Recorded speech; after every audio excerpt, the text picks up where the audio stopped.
Ano yung pinaka-ayaw na ayaw kanila? Single mom. Yun yung pinakaunang-una ko nag-trending na video eh. Halos nag 7 million yata, may 6 million views. Sa Facebook and TikTok. May nagtanong sa akin doon na, Soy, ang gusto ko kasi ngayon is single mom.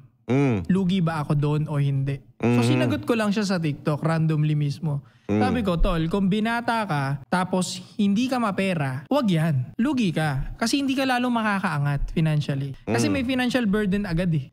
Imposible naman na hindi ka gagastos sa bata. Siyempre, tatatuin mong anak yun, package yun. Oh, correct. And hindi ka rin magugustuhan ng babae kung hindi mo itatratong parang anak mo yun, diba? Unless kung mayaman yung babae at willing siyang paliguan ka ng pera, pwede. Based dun sa nagtatanong, parang hindi rin mapera yung babae. So, tinignan ko na kagad in rational standpoint na lugi ka dyan, tol. Tapos wag yan ang piliin mo. Instead, magdalaga ka na lang. Di walang financial burden. Makakaipon ka pa habang ine-enjoy yung dalawa, yung isa't isa. Parang ganun yung gusto kong iparating.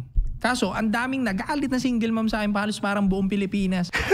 Mga content creator, kinontent ako, pinagkaguluhan ako, dinumog ako, nilait pa nga itsura ko, nilait yung katawan, lahat. Puro ad hominem na personal attacks. Na hindi na nila ma-atake intellectually. Inatake na yung physical appearance mo. Oo.